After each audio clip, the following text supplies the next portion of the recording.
Geometry, Unit 1, Lesson 10. I can identify and create examples of deductive and inductive reasoning. So basically we're looking at two types of thinking, and you need to be able to identify which type of thinking is in front of you and also be able to create some of your own examples of it. So we're going to start with the vocab word conjecture. It means an educated guess, and that guess is based on given information. So here's an example. After the presentation, we will start on the practice. So you might make an educated guess that after I do the presentation and lessons, you're going to go ahead and start on the practice. The question is why? Why did you make that? Is this always true?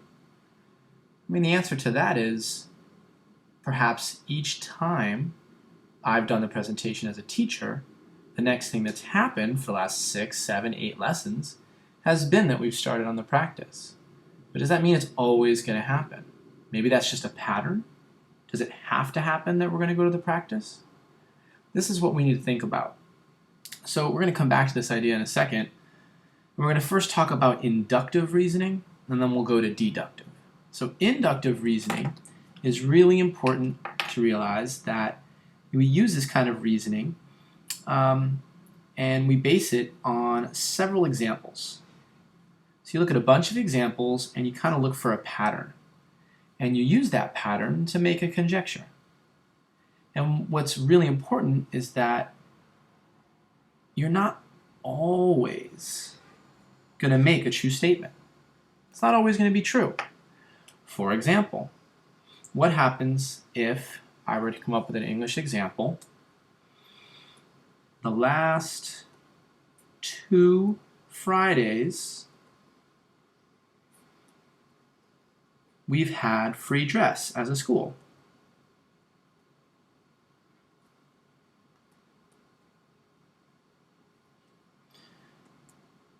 Therefore, this Friday, we will have free dress. So this is a conjecture, it's an educated guess.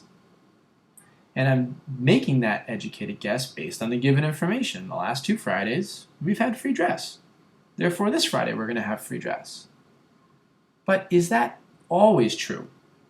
Or did that just use a bunch of examples to see a pattern to then make a guess? So you can see the pattern is the last 2 Fridays.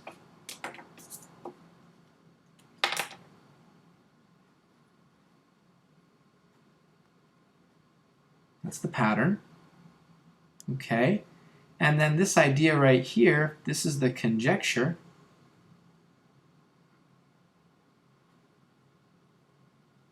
The question is it always true? Not necessarily. Not necessarily always true. And that's the key. Is it always true? If you make a statement that something is true, it's got to always be true. So the key words here that I want you to see is that it's several examples, and the idea of a pattern, and not always true. Those are the key words, okay? So if we go back to our original, after the presentation, we will start in the practice. Is that inductive reasoning? And the answer is yes, because that's the way we've been doing it, but it doesn't mean it has to go that way. Maybe I give a quiz after the presentation. Maybe we go right to the conclusion. Maybe we go to the computer lab. Who knows? So based on the given information, it's likely we're going to start in the practice, but it's not always true. If we look at a math example, you can see there's a bunch of examples that yield a pattern. So let me see. This goes up by 1, this goes up by 2, this goes up by 3, this goes up by 4, this goes up by 5. So my conjecture is that the pattern is from one number to the next, you add 1 more than you did the last time.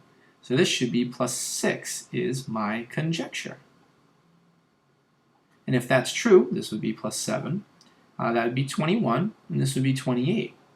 Am I sure? Well, not necessarily. What happens if it starts coming down again? 10, 6, 3, 1, 0. Maybe the pattern is it goes up to 15 and then comes back down. I don't know. But it's my best guess. It's not necessarily true. And that's why it's inductive reasoning. Now let's look at the other type of reasoning. Deductive. I always think of deductive like a detective. They deduce. Sherlock Holmes, a famous detective from stories, he used deductive reasoning. If you take certain things as true, then something else is true, then something else is true, then something else is true. Deductive reasoning uses facts. Uses facts or definitions to reach a logical conclusion. So the key words here, facts, definitions, logic. And the other really important thing is here, using deductive reasoning will always yield a true statement. Always true. If we take certain things that come before it as true, the given information. Okay? So, an example. Let's see here. Scoring less than 60% will give you an F.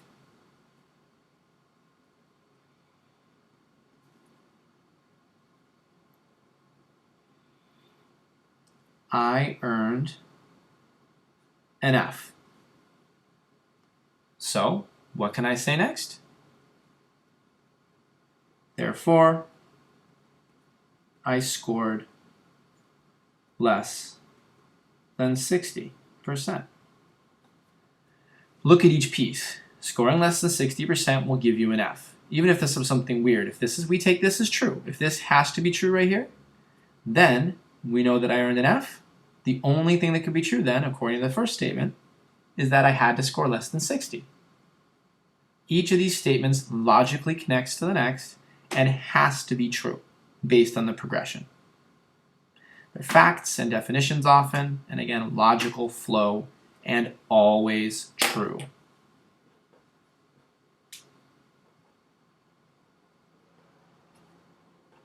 Okay, always true in the reasoning chain. Okay, so a math example would be if ray CD bisects angle FCA. So ray CD bisects this angle. I can say that these two angles here are going to be congruent. So I can say, therefore, angle FCD is congruent to angle DCA. I mean, that's the definition of a bisector. It has to cut something into two equal parts. That's how I know these have to be true. This is always true right here, based on this example. So think deductive like a detective, and detectives use facts and logic to make their case, to catch criminals and put them away. All right? And the reasoning they use, the connections have to be logical and always true, based on facts and definitions. Deductive, detective. Whereas inductive, you use several examples and find a pattern to make the conjecture, but it might not always be true. It could be. It could even be likely, but it's not necessarily true. Whereas over here, locked in, had to be true. Inductive versus deductive reasoning. You need to identify each type of reasoning and then create some of your own examples. Good luck.